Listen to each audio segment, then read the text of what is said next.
আসসালামু আলাইকুম। পায়েস তো আমরা সবাই পছন্দ করি, তাই না? কিন্তু পায়েসটা যদি একটু ভিন্ন ধরনের হয় কেমন হয় বলুন তো? আমি একটা মজাদার পায়েস তৈরি করেছি, যা দেখতেও সুন্দর, খেতে তো মাশাআল্লাহ অনেক মজা। চলুন কথা না বাড়িয়ে আমি এই পায়েসটা কীভাবে তৈরি করেছি দেখে নেওয়া যাক। এখানে আমি একটা ড্রাগন ফল নিয়ে নিয়েছি।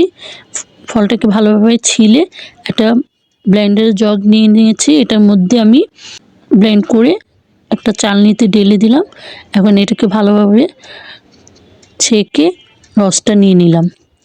অন্য একটা ব্লেন্ডার জগে আমি পোলার চাল নিয়ে নিয়েছি হাফ কাপের মতন। এটাকে ধুয়ে শুকিয়ে গুঁড়ো করে নিয়েছি আধা ভাঙা করে। তারপর অন্য একটা হাঁড়ি আমি চুলাতে বসিয়ে দিয়েছিলাম। এখানে 1 কেজি মতো দুধ আছে। দুধটা আমি জাল করে ফুটিয়ে নিচ্ছি। এর মধ্যে 3টে এলাচ দিয়ে দিলাম এবং যে চালটা আমি গুঁড়ো করে রেখেছিলাম সেটা দিয়ে দিলাম। দিয়ে ভালোভাবে নেড়েচেড়ে ফুটিয়ে নিয়েছি। এর মধ্যে সামান্য একটু লবণও দিয়েছিলাম। তারপরে এখানে আমি 2 টেবিল চামচের মতন চিনি দিয়ে দিলাম। এখন ভালোভাবে নেড়ে নেব। চিনিটা আমার একটু কম মনে হচ্ছিল দেখে আমি আর 1 টেবিল চামচ চিনি দিয়ে দিয়েছি। দিয়ে ভালোভাবে এটাকে নেড়েচেড়ে নেব। আমার পায়েসের চালটা ভালোভাবে সিদ্ধ হয়ে গেছে। এখন এখানে ওই ড্রাগন ফলের যে জুসটা বের করেছিলাম সেটা দিয়ে দিয়েছি। অল্প একটু দিয়েছি, দেওয়ার পর নেড়েচেড়ে আরেকটু দিয়ে দিলাম। আমি ফুল ড্রাগনের জুসটা দেইনি, অল্প একটু রেখে দিয়েছি। এখানে আমি 1 টেবিল চামচের মতো গুঁড়ো দুধ দিয়ে দিয়েছি। দুধটাকে ভালোভাবে মিক্সড করে নিব। একটা হ্যান্ড উইক্স দিয়ে ভালোভাবে মিশিয়ে নিচ্ছি। মিশানো হয়ে গেলে আমার পায়েসটা রেডি হয়ে যাবে, কারণ আমার চালটাও হয়ে গেছে। এখন পায়েসটা একদম রেডি। এখন এটাকে নামিয়ে আমি 1 ঘন্টার মতো ফ্রিজে রেখে দিয়েছিলাম। একটু উপরে কাঠবাদাম দিয়ে সাজিয়ে নিয়েছি। আপনারা যে কোনো বাদাম দিয়ে সাজিয়ে নিতে পারেন। তাছাড়া রান্নার মধ্যে আপনারা অনেক বাদাম দিতে পারেন যে কোনো।